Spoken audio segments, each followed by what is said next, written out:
سنو، تمہاری زندگی دکھ اور پریشانیوں میں گھری ہے۔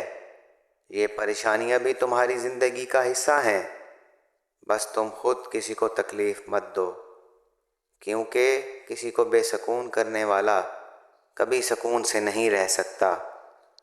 کسی کا سکون چھین لینے کا کفارہ عبادت کر کے ادا نہیں کیا جا سکتا۔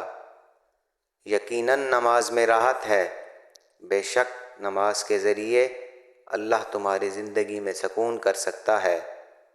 جب اللہ تمہاری زندگی میں سکون لانا چاہتا ہے تو تمہیں دنیا داری سے دور کر کے اپنے قریب کر دیتا ہے، اور جب تم اللہ کے قریب ہو جاتے ہو تو یقین رکھو کہ اللہ تمہیں جلد ہی اس تڑپ سے آزاد کر دے گا جس کی تکلیف تمہیں کہیں چین نہیں لینے دیتی۔ یاد رکھو، وہ اللہ تمہیں کسی بھی آزمائش میں ڈالنے سے پہلے اس آزمائش سے نکالنے کا وسیلہ بناتا ہے۔ سنو، کبھی نا امید نہ ہونا۔ اللہ اپنے بندوں کو مصیبتوں سے آزماتا ہے، مگر بے شک ہر مشکل کے ساتھ اس کا حل بھی یقینی ہوتا ہے۔